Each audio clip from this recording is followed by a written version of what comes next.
আন্দোলনের পঞ্চগড়ের রাজপথের সৈনিক প্রিয় ভাই ফজলিরাতি।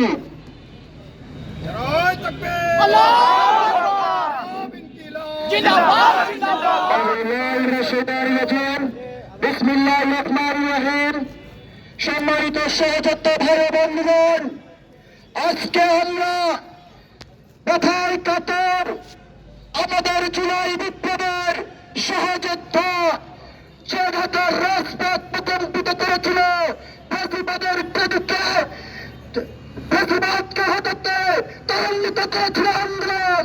সেই প্রিয় ভাই যে ভারতীয় আগ্রাসনের প্রতিবাদ করেছিল, ভারতের আধিপত্যের বাদের বিরুদ্ধে কথা বলেছিল, আমাদের প্রিয় শহীদ উসমান হাদি ভাই আমাদের মাঝ থেকে বিদায় নিয়েছে। সম্মানিত উপস্থিতি, আমরা একটি বিষয় ক্লিয়ার হয়েছি, কে বাংলাদেশের পক্ষে শক্তি আর কে বিপক্ষের শক্তি। আমরা দেখেছি এই প্রশাসন, যে প্রশাসন 5ই আগস্টের আগে বিরোধী দলকে দমানোর জন্য কে কোথায় একটি ফেসবুকের কমেন্ট করেছে, তার বাড়িতে আধা ঘন্টার মধ্যে চলে গেছে। অথচ 2000 রক্তের মানুষের রক্তের উপর দাঁড়িয়ে এই প্রশাসন নাকি দোষীদের খুঁজে পায় না। আমরা বলছি, ঢাকা শহরে উসমান হাদি ভাই শহীদ হলো, ভারতে চলে গেল তার সহযোগিতায় প্রশাসনের ইশারায়। এখন আমাদের সামনে ছেলেমেলার খেলা খেলেন, আমরা এসব কি বুঝি না? অবশ্যই বুঝি। আমরা অন্তর্বর্তী সরকারের কাছে আহ্বান জানাই, নির্বাচনের আগে হাদি শহীদ হাদিকে যারা হত্যা করেছে তাদেরকে ফাঁসি নিশ্চিত করতে হবে, কোনো কিন্তু ছাড়া। আমরা আরেকটি কথা বলতে চাই, হাদিকে শ্রেষ্ঠ ঘোষণা করতে হবে, কারণ ভারতীয় আগ্রাসনের বিরুদ্ধে বলিষ্ঠ কণ্ঠস্বর ছিল উসমান হাদি। একটি ব্যক্তি নয়, সারা বাংলাদেশের 18 কোটি মানুষকে ছাড়িয়ে সারা বিশ্বময় হাদি চলে গেছে। আমরা আরেকটি বিষয় বলতে চাই, পঞ্চগড়ের প্রশাসনের উদ্দেশ্যে সম্মানিত প্রশাসনের ভাইরা, গতকাল আমরা আলটিমেটাম দিয়েছিলাম, কাকে কাকে ধরেছেন? 12টা কি বাজে নাই?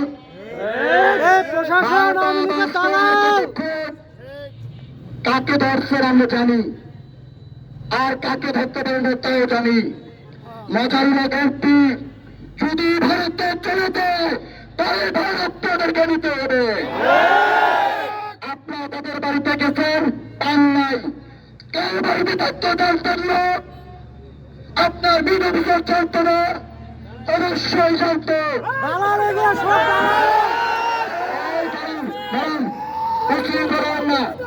আমরা বলি সময় চাইছিলাম, আপনাদের সময় দিচ্ছি, আপনারা মজারুরা গল্পিকে ধরতে পারেন নাই, ধরতে পারলেন না, কি ফিরাইছেন আমরা সেটা জানি।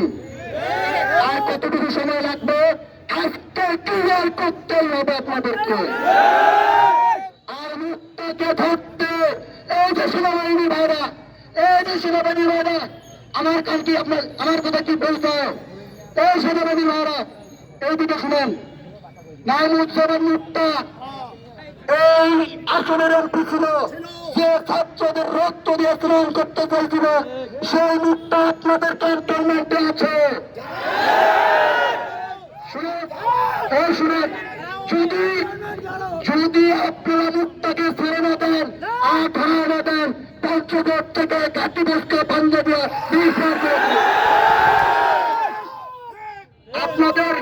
আপনাদের ক্যাম্পাসে জানাই দিবেন আজকে, মুক্তাকে সেনা ক্যাম্প থেকে বের করবে কিনা, আমাদের মতো বিদায় দিবে কিনা।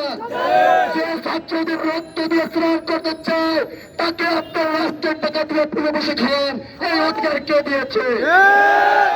উপস্থিতি, রক্তের উপর দাঁড়িয়ে শহীদ উসমান হাদির শহীদের রক্তের কসম খেয়ে আমরা বলছি, এই বাংলাদেশকে আমরা ভারতের সাথে দাস হতে দেব না। আমরা গত 18 মাসে আইন শৃঙ্খলা বাহিনীর মিটিংয়ে বলেছিলাম আমাদের এখানে ক্যান্টনমেন্ট রাখবো। এই প্রশাসন বলে ক্যান্টনমেন্টের দরকার নাই। ভারত ক্যান্টনমেন্ট কেমন করে সীমান্ত? আমাদের প্রশ্ন, আপনারা তাহলে কি ভারতের সাথে দাস করবেন না আমাদেরকে নিরাপত্তা দিবেন না আমাদেরকে মেরে ফেলবার আপনাদের সিদ্ধান্ত জানাতে হবে। আমরা অতি বিলম্বে চাই একটি নির্দিষ্ট সুরক্ষিত জায়গায় ক্যান্টনমেন্ট স্থাপন করতে হবে। যেহেতু ভারত তারা সীমান্তে ক্যান্টনমেন্ট করেছে, আমাদের সীমান্তে ক্যান্টনমেন্ট করতেই হবে। এই বিষয়ে কোনো আপোষ নাই। আর একটা ডিএসপি আর এনএসএ কে বলি, শেষ কথা আমার, ডিএসপি এনএসএর ভাইরা শুধু এই যে কারা বিএনপি জামাত কোথায় মিটিং করে মিছিল করে, আরে ভাই এটা জানার কোনো দরকার নেই তো ভাই। আওয়ামী লীগ কি করে, আওয়ামী লীগ 4 বছর পর মিটিং করে, আপনারা জানেন না? আপনারা জানেন না 4 বছর আওয়ামী লীগ যখন মিটিং করে? আপনারা জানেন না কেন?